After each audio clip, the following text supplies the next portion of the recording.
Well, here's to one last Sasageyo, I guess.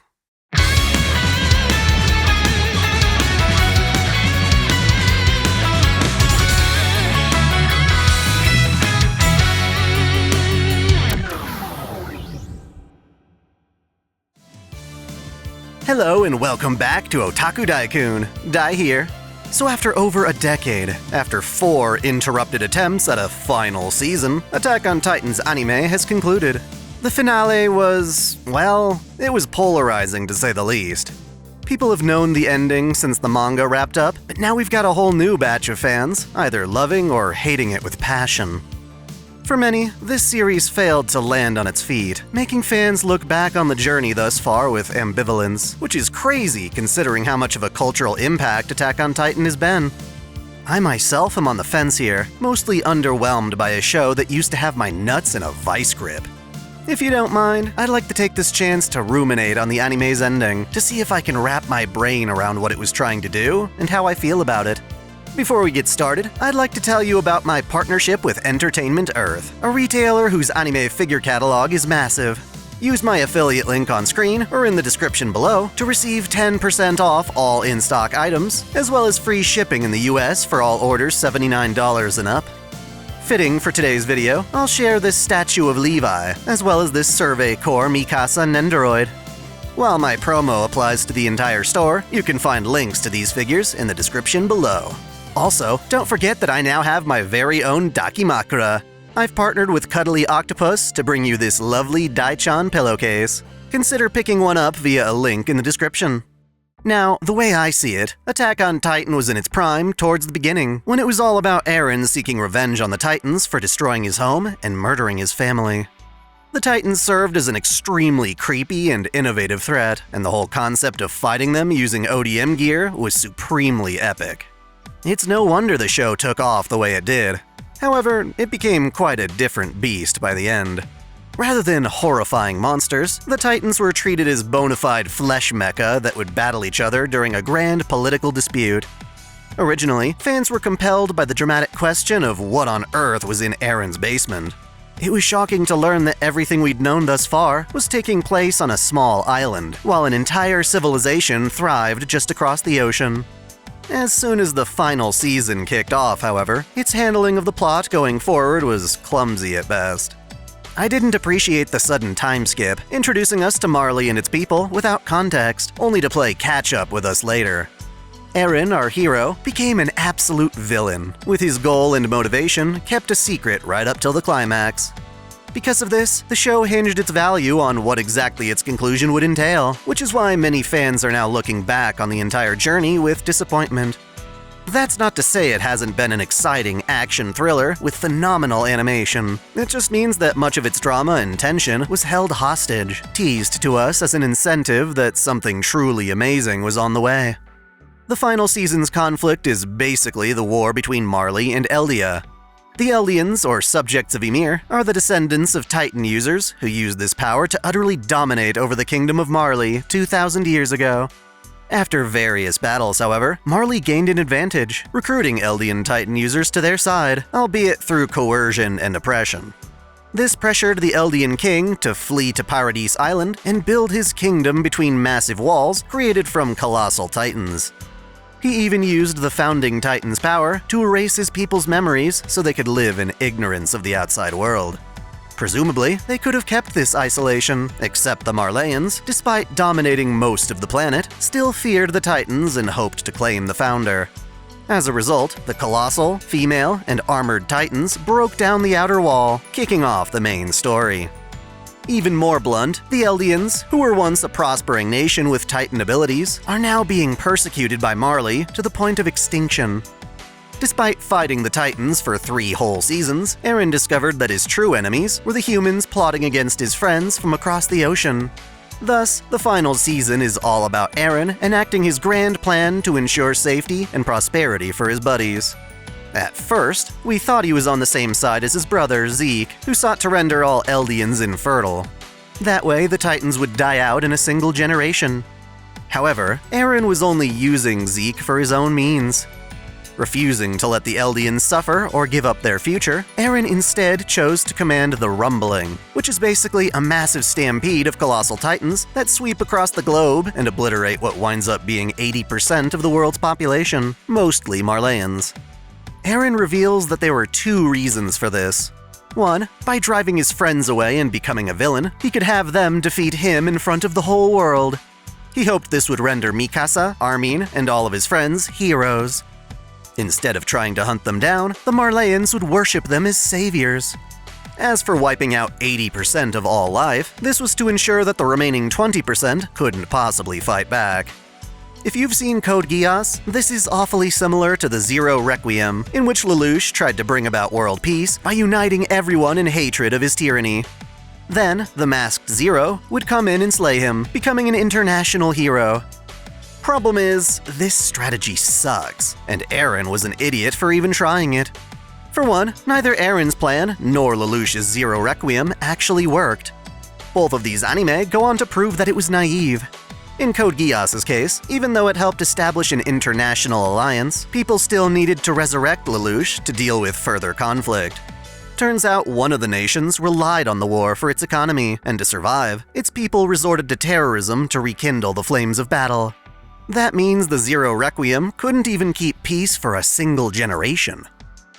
As for Eren's plan, sure, there were some Marleyans who saw the group's bravery and learned to set aside their hate, but that didn't magically put an end to the conflict. Most importantly, the Jaegerists, whom Eren created to enact his plan, rose up to continue promoting hatred. While Eren's friends honored his wish and started traveling as ambassadors of peace, the credits show human civilization advancing and killing each other with more modern weaponry. How many years of peace was Eren supposed to earn by genociding most of the world? Not nearly enough, if you ask me. Even if Eren's plan did somehow work and world peace was achieved, I'm pretty sure fans would find that ending equally messed up. It's a fallacy to think that one can fight a war to end all wars. The greatest conflicts always start small and gain momentum, so even if one major conflict were put to rest, more would still emerge over time, unless you break the cycle of hatred at its source. I mentioned this in my Lore of Fate Samurai Remnant. Supposedly, Japan became a lot more peaceful during the Edo period. Under the Tokugawa shogunate, life was supposed to be better than it was during the Warring States period. However, as Rurouni Kenshin illustrates, fighting escalated around the Meiji Restoration. There were still violent renegades murdering the innocent. Political strife kept on, just under a new flavor. After assassinating hundreds of victims, Kenshin decided he would take to the battlefield one last time to usher in the Meiji era before vowing never to kill again. Was the Meiji peaceful? To an extent, but if conflict truly ceased at that point, there wouldn't have been anything for Kenshin to do throughout the series. If we look at Chinese history, it's basically a constant series of one dynasty rising up to defeat the other, declaring each time to finally bring unity to the country. Yet, dynasty after dynasty, someone would reject the current order and rebel for a new one. Everyone would always think, if only my people could unify the land and take over, then things would be better. Sadly, by this point, they'd already failed because, truthfully, everyone should be their people. The moment you separate us from them, you've enabled further conflict to emerge. That's not to say world peace is easy or even completely feasible, but that just makes Eren's actions all the more deplorable. All of what I just said is meant to illustrate how Eren's plan was a stupid, horrible idea. It's actually rather frustrating to see Armin and Mikasa care for him so much despite what he's done. I couldn't find room to sympathize with Eren breaking down over the idea of Mikasa finding another man. He single-handedly denied millions of innocent people the chance to find love of their own, so why would I care about his? The only thing in Eren's defense is that he felt like he had to do this, because he'd seen it in a vision of the future. So now it's time to talk about destiny and time travel. In my opinion, Attack on Titan struggles to properly convey its philosophy of clairvoyance. There are two ways to look at seeing the future. Most often, it's acknowledged that one cannot see the exact future, but rather a possibility of the future. This assumes that the future isn't set in stone, and our actions in the present can steer the course of history. If we see visions of a tragic future, for instance, we can then act to avoid that future. Subverting this idea, some authors like Sophocles toy with this. What if you knowing the future, ironically, is what makes that future happen? This is known as a self-fulfilling prophecy. In Oedipus Rex, the king is given a premonition about his future, namely that he'll kill his father and marry his mother. It is Oedipus's attempt to avoid this fate that actually brings it about. Had he not been told about the future would presumably be much different. This doesn't necessarily count as destiny, though. Rather, in that story, the prophecy was so vague that what he thought was averting his fate ironically brought him closer to it. It's safe to assume that if Oedipus were given a much more detailed prophecy, a step-by-step causality of his patricide and incest, he actually could have taken action to avoid it. That's what we'd like to think, anyway. In opposition, there's another philosophy floating around that supposes we have no free will. It's determinism, or predestination, the idea that even though our choices seem legitimate, ultimately, those choices are determined by events that came before. It suggests that, under the exact same conditions, we will make the exact same choices every time. If this is true, then there's only ever one future, and everything that happens throughout history is set up to allow that future to occur. When it comes to stories, it is the author's choice to decide which of these philosophies to explore. How does Attack on Titan approach destiny? Was Eren destined to enact his dumb plan, or did he choose it? Eren's prophecy comes when he kisses Historia's hand and suddenly inherits memories from his future self. These memories either encouraged or dictated him to cause the rumbling. In the finale, Eren mentions deliberately letting his mom die to make sure history would follow his memory of it.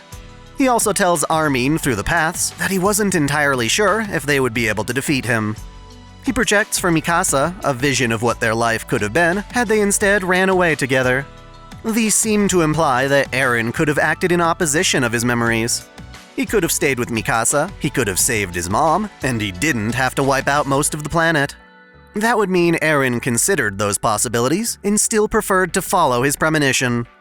Sadly, the more agency Eren has, the dumber he winds up looking. On the other hand, one might see Eren's memories as proof that the future is inevitable. Even if he tried to subvert that future, him doing so would have been predetermined. If that's the case, I can't help but wonder what role his memories even had in the story. Is it possible that Eren, without knowing anything about the future in advance, would have still learned about and started the rumbling of his own volition? If so, then those memories were pointless.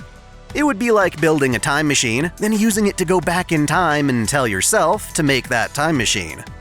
Presumably, you would have made the thing without interference, so why bother? Of course, the other possibility is that Eren's memories form a time loop, or predestination paradox. It implies that Eren only causes the rumbling because he saw memories of it from the future. Perhaps the best example of this in fiction is from The Terminator. John Connor sends one of his comrades back in time to protect his mom and ensure that he gets born. In a twist, we find out that this soldier is actually John's dad.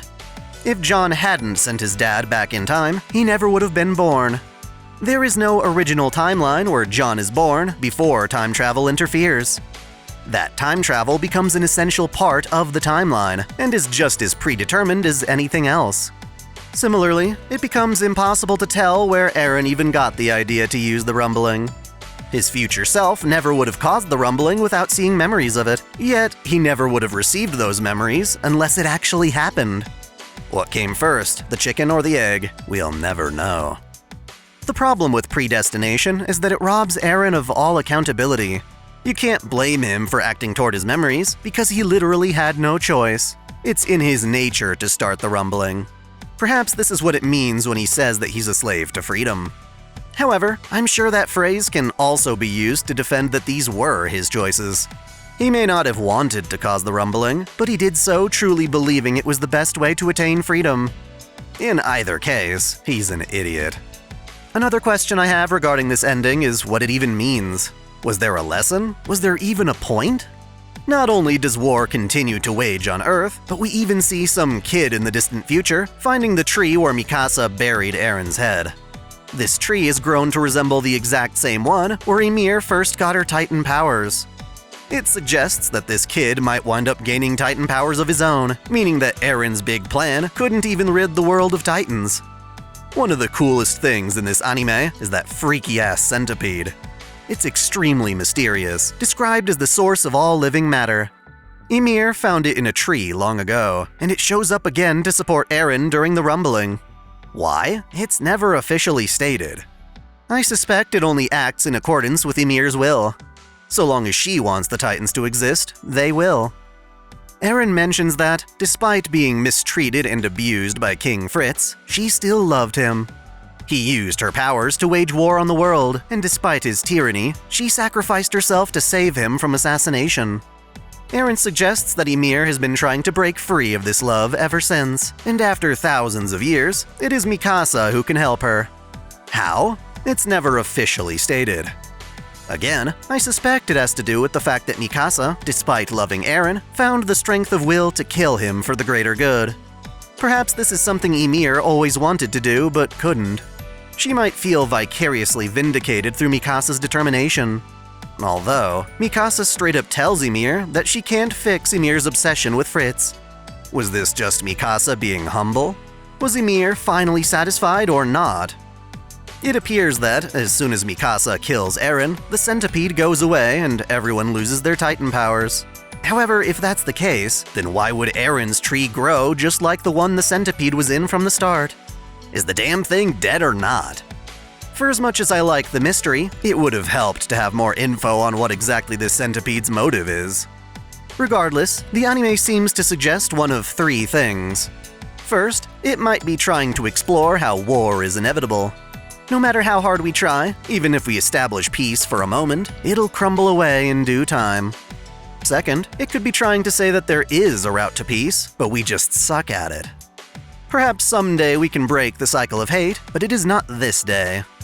If so, then why the hell were we following Eren's journey in the first place?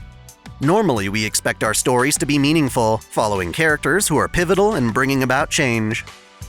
Perhaps our answer lies somewhere in the middle, as a third alternative.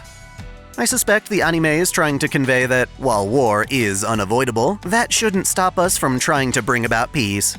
Even in the midst of death and hatred, beauty still exists in the world, just not where you'd expect. After all, we have that cool scene where Armin talks to Zeke in the path. Armin notes how his fondest memory is of chasing Eren and Mikasa around the town as kids. Zeke, in turn, recalls playing catch. It suggests that these small moments are what make life worthwhile.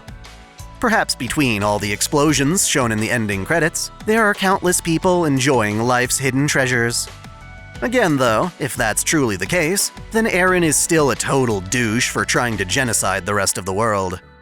This leads me to one last thought, and it deals with when Mikasa thanks Ymir for living the way she did. Because of Ymir's actions, Mikasa was able to live and fall in love with Eren, even though their life has been in near constant struggle, with countless people dying all around them. Mikasa's still glad it happened. I can't necessarily blame her for thinking this way. If you treasure something in life, you don't want to lose it. Perhaps there are things in life you regret, but there's always a chance that changing the past will have unintended consequences. Maybe the reason you have the thing you treasure is because of awful experiences. You may never know if something tragic was actually the best thing that's ever happened to you. For example, one of my Japanese friends had a grandfather in World War II. This grandfather was supposed to sacrifice himself in a kamikaze attack, but his orders were cancelled due to the bombings on Hiroshima and Nagasaki. As a result, my friend is only alive today because of those bombings. I feel like Attack on Titan might be trying to say that tragedy is relative. War may be inevitable, but life will continue on for those who survive. Regardless of who wins, there are going to be people who are grateful for their lives. I'm not sure if that's supposed to be comforting or disturbing, honestly. To sum all this up, I guess I'm disappointed that Attack on Titan's story left so much up to interpretation. Eren's plan was stupid and accomplishes nothing. Whatever happy end was left for the survivors gets undermined by the fact that war continues despite their efforts. It's hard to establish whether Eren was fated to cause the rumbling, or foolishly thought it was a good idea. The creepy little centipede bastard might still be alive, ready to give some unsuspecting kid new Titan powers. The way I see it, this is all baggage that the story didn't have back when it was just humans versus Titans. I have no idea if the author planned all this from the start, or chose it from a number of other feasible options, but it would be cool to imagine how else the story could have turned out. What do you think about Attack on Titan's ending? Has that ending changed your opinion on the show overall? Let me know what you think in the comments below. Thanks for watching! If you enjoy this channel, help us grow by liking, commenting, sharing the video, subscribing to OtakuDaiKun, and most of all, smashing that notification bell so you don't miss out on all our anime lore, discussions, and Let's Play content. You can support us directly through Patreon, Subscribestar, or a YouTube membership, all of which come with benefits like spicy exclusive vids and early access. As always, celebrate your fandom! I want to give a special shout out to all my $10 and up supporters: Video Gamer 75, Dante Pendragon, Stephen Elak, Samuel Gersten, The Nonchalant Ostrich, Otaku Mom, Jens Bauman, Mystic Samurai 1983, Lord Omagoden, Freebrick, Alexis Yukio Gomez Yamato, Olympian Doll, Link Pendrago, Observer Bellis, James Hewitt, Uncanny EXP, King Kobo, Scout, Andre Foster, Zamas Autonomous, Yukie Iros, Crow Kalem, Saul Soto, Sogai CH, Caitlin P, Vladimirovna, The Taz 96, Kengo X 77, Alistair Bernadotte, and Akakaze Yume. Thank you all so much.